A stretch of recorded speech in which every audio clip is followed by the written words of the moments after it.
दिल्ली में योगी आदित्यनाथ ने चुनाव अभियान शुरू कर दिया। योगी के चुनावी अभियान को नाम दिया जा रहा है धर्म युद्ध का।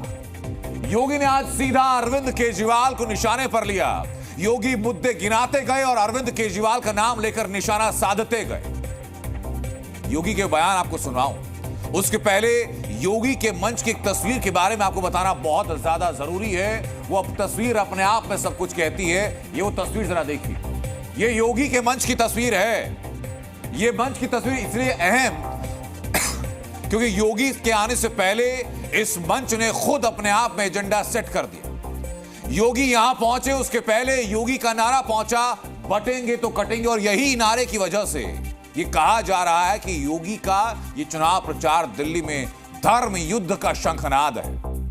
लेकिन आज का पूरा दिन दिल्ली के दो हैवीवेट चैंपियंस के इर्द गिर्द घूमता रहा। एक हिंदू वोट को साधने में चैंपियन योगी आदित्यनाथ, तो दूसरे मुस्लिम फैक्टर तलाशने में माहिर असदुद्दीन ओवैसी। दोनों की दिल्ली चुनाव में एंट्री एक ही दिन हुई, एक साथ हुई। रैलियों में लोगों की भीड़ है, रैलियों में चुनावी शोर है, लेकिन सुर्खियों में दो पोस्टर हैं। एक पहला पोस्टर दिखाता हूं मैं आपको, जो अभी आपको दिखाया, जो योगी के मंच का है। ये वो पहला पोस्टर जिसमें कि एक है तो सेफ है, बटेंगे तो कटेंगे का नारा है। योगी का मंच और बटेंगे तो कटेंगे का टाइटल। तो दूसरी तरफ रहा असदुद्दीन ओवैसी का पोस्टर, AIMM का पोस्टर, जिसमें मानो दिल्ली दंगे के आरोपी को क्लीन चिट दे दी गई। लेकिन इसी बीच अरविंद केजरीवाल कहां थे?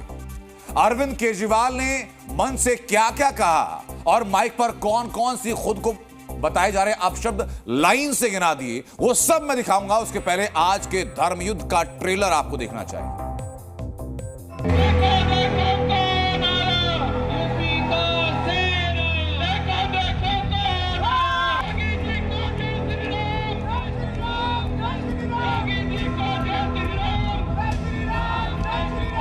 और जहां कहीं भी बटे थे तो निर्ममता से कटे थे।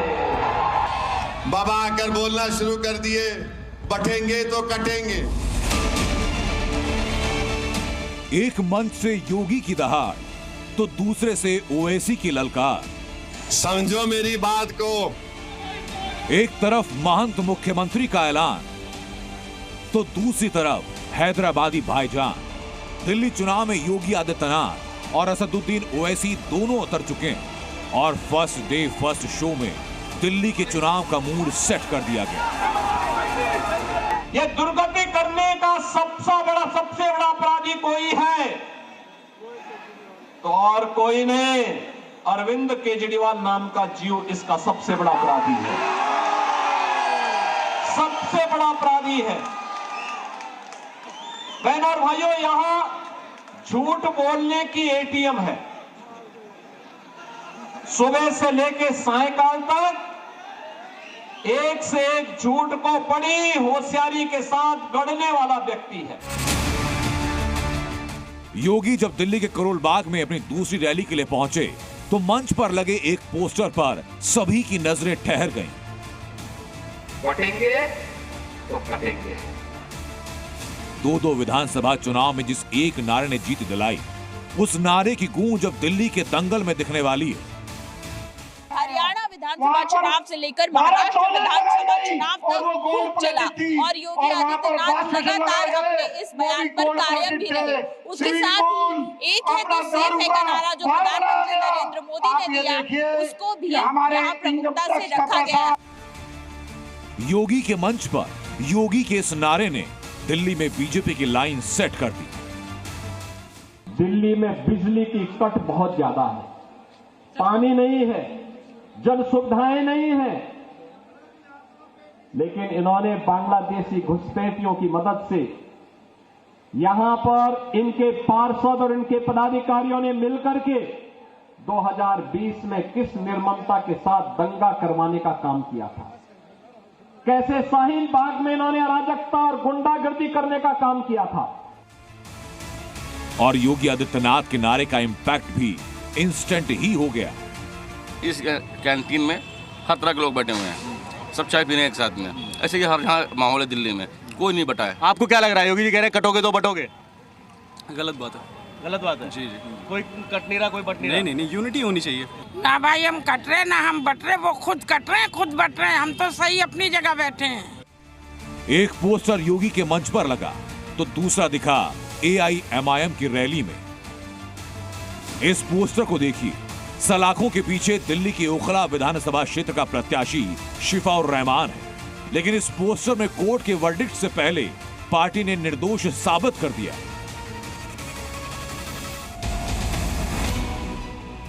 शाहीन बाग की 40 फुटा रोड पर जो पोस्टर लगा उसमें साफ लिखा है, निर्दोष का साथ निभाना है, हकदार को हक दिलाना है। AIMIM के इसी नारे के बाद विवाद भी पैदा हुआ।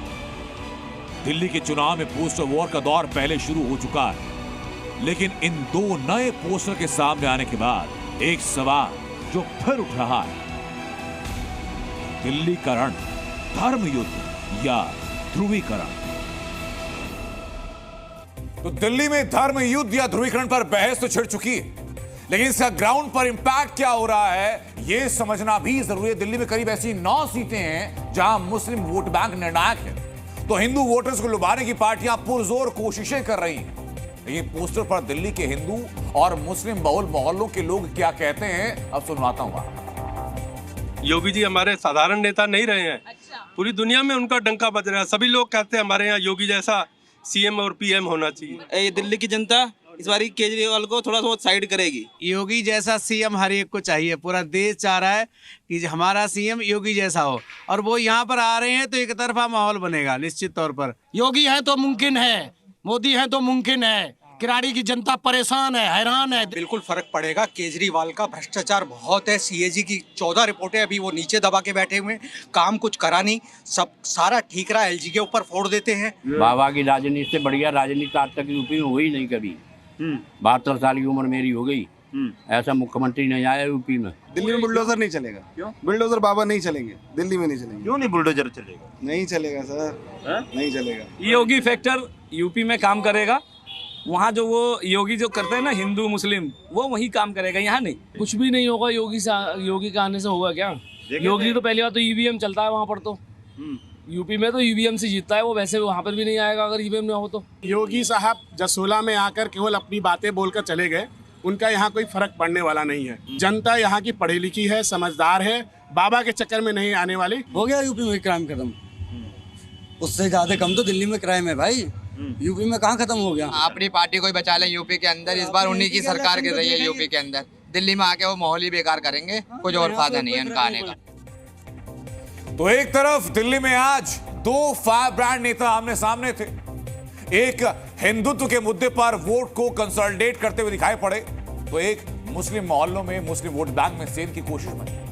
लेकिन दिल्ली के मुसलमानों को अपने पाले में खींचने लड़ाई बहुत टफ है, क्योंकि मुस्लिम वोट बैंक पर दावा सिर्फ असदुद्दीन ओवैसी का नहीं है, बल्कि इसमें कांग्रेस भी साथ में है, और इसी दावे में आम आदमी पार्टी भी साथ में आके खड़ी हो जाती है। अगर मुस्लिम वोट बैंक की बात की जाए तो बीते 10 सालों से इनका झुकाव आम आदमी पार्टी की तरफ रहा। इसके पहले दिल्ली के मुसलमान कांग्रेस के पारंपरिक वोटर्स होते थे, और कांग्रेस ने इस वोट बैंक को अपने पाले में करने के लिए पूरी कोशिश की है। राहुल गांधी ने जो पहली रैली की वो दिल्ली के सीलमपुर से शुरुआत की, दूसरी रैली मुस्तफाबाद की, हालांकि तबीयत खराब हुई उनकी, इस वजह से रैली ये कैंसिल। लेकिन दिल्ली के 13% वोट बैंक में सेंध लगाने के लिए असदुद्दीन ओवैसी भी मैदान में हैं। असदुद्दीन ओवैसी ने मुस्लिम सेंटिमेंट को हिट करने के लिए दंगे के 2 आरोपियों को टिकट दिया, और अब उसी के लिए दिल्ली के अलग अलग मुस्लिम मोहल्लों में घूम रहे हैं, और उन्हीं आरोपियों के लिए असदुद्दीन ओवैसी वोट मांग। तो फिर सवाल उठता है कि आखिर दिल्ली का मुस्लिम वोटर किसके पाले में जाएगा, दिल्ली का मुस्लिम वोटर किसका भरोसा करेगा? क्योंकि अगर विश्लेषक ये मानते हैं कि अगर मुसलमान का वोट बटा तो मान के चलिए कि वोट बिल्कुल कटेगा। इस बार किसकी सरकार बनती नजर आ रही है? क्या सरकार तो देखो गठबंधन की बनेगी, या तो फिर केजरीवाल साहब की एक तरफ निकलेगी। एक तरफ निकलेगी। आपको क्या लग रहा है? वो आम आदमी पार्टी है। आम आदमी पार्टी है यहाँ पे। क्या लग रहा है 10 सालों में विधायक अमानुल्लाह खान ने काम कराया है जिसकी बेस पे वोट देंगे? जी जी काम कराया है काम। जी जी। आपका क्या रुख है? अरीबा खान। अरीबा खान जी भाई। अरीबा खान क्यों? क्योंकि आसिफ भाई हमारे पुराने रह चुके हैं यहाँ पर, जो भी था। अभी बीच में अमानत भाई ने 10 साल जो गुजारे हैं, तो अच्छा भी किया है। और बाकी कुछ जो हमने देखा बटला जाकिर नगर में, वहाँ पर नालियाँ भरी पड़ी हैं, पानी इतना गया है। ओखला में आपको क्या लग रहा है? सर यहाँ ओखला में मैं तो अरीबा के साथ ही हैं। अच्छा, कांग्रेस के साथ। कांग्रेस के साथ है? क्या वजह है, क्यों कांग्रेस? वजह ये कि आसिफ साहब के साथ हम 1990 से। अच्छा, उन्हीं के साथ, क्योंकि पहले हमारे साथ में लग रहा है अगर बदलाव हुआ अरीबा खान यहाँ इलाके के लिए काम करेंगे। बिल्कुल करेंगे सर, करेंगे आपको लग रहा है? बिल्कुल करेंगे। फैसल क्या लग रहा है इस बार यहाँ पर, आम आदमी पार्टी, कांग्रेस या फिर बीजेपी या MIM? झाड़ू काम आम को देख के करेंगे, सफाई करेंगे, गंदगी उंदगी सब और क्या है जी हो रहा है जी भाई। आम आदमी पार्टी, अमानत भाई। अमानत भाई यहाँ पे क्यों 10 साल में काम किया है? 10 साल में काम किया है। अमानत भाई के पीछे ईडी लगी हुई थी, कोई काम नहीं कर पाए वो 2 साल से। अच्छा। लेकिन अब आने के बाद उन्होंने काम देखिए कितनी तेजी से किया है। यहाँ पे भी जो एंटी बीजेपी वोटर है उसके पास आम आदमी पार्टी से बेहतर विकल्प कोई है नहीं फिलहाल। तो 2 लड़ाइयां हैं, एक तरफ धर्म युद्ध की लड़ाई तो दूसरी तरफ ध्रुवीकरण की लड़ाई। लेकिन वहीं दिल्ली की रण में उतरे योगी आदित्यनाथ ने आज सीधा अरविंद केजरीवाल को चैलेंज किया। योगी आदित्यनाथ ने महाकुंभ में अपनी कैबिनेट के साथ डुबकी का जिक्र किया और अरविंद केजरीवाल को यमुना में डुबकी लगाने का चैलेंज दिया। तो पलटवार किया अरविंद केजरीवाल ने और योगी आदित्यनाथ को एक और चैलेंज दे दिया। सुनिए।